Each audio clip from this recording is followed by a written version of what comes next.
Grandma, you look sad, what happened? I met my friends in a cafe today.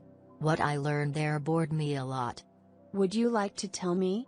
A very bad incident happened to my close friend Isa on the internet. Is your friend scammed on the internet? How did you know? Such events often happen to adults.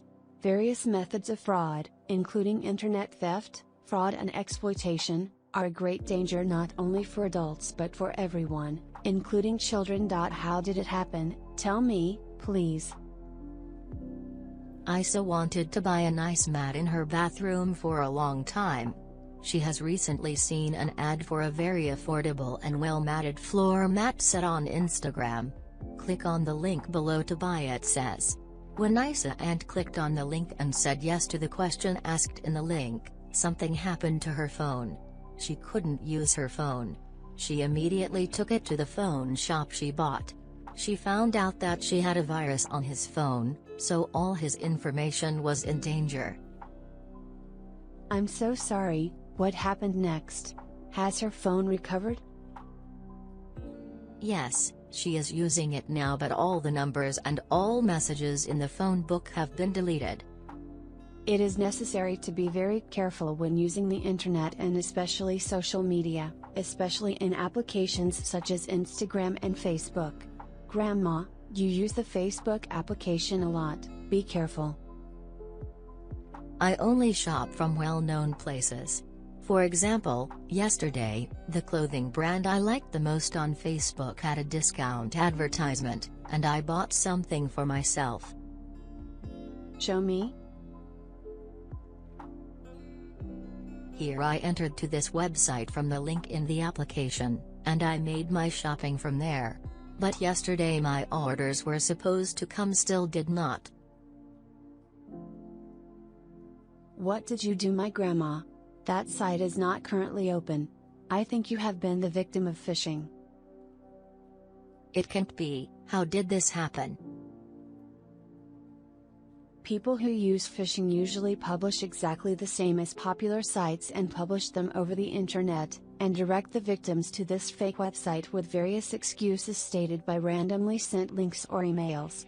Victims entering fake sites prepared in this way try to log into the system by entering their personal information such as username and password. Thus, the information is passed on to malicious people. My God, what am I going to do now?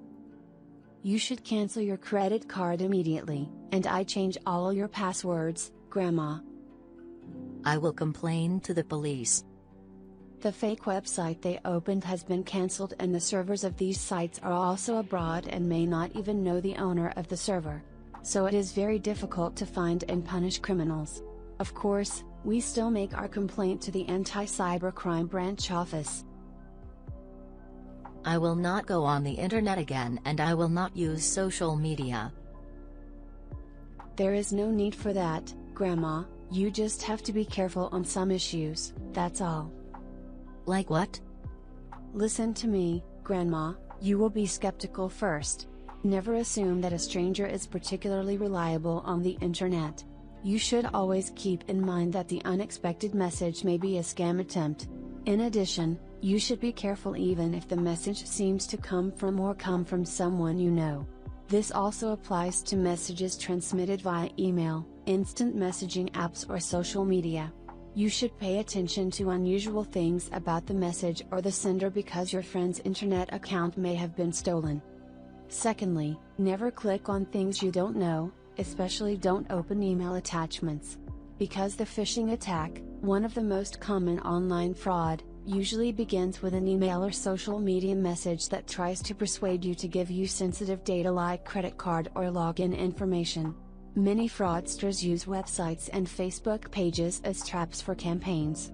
No matter how official it looks, you should never automatically assume that any material that reaches suddenly is real.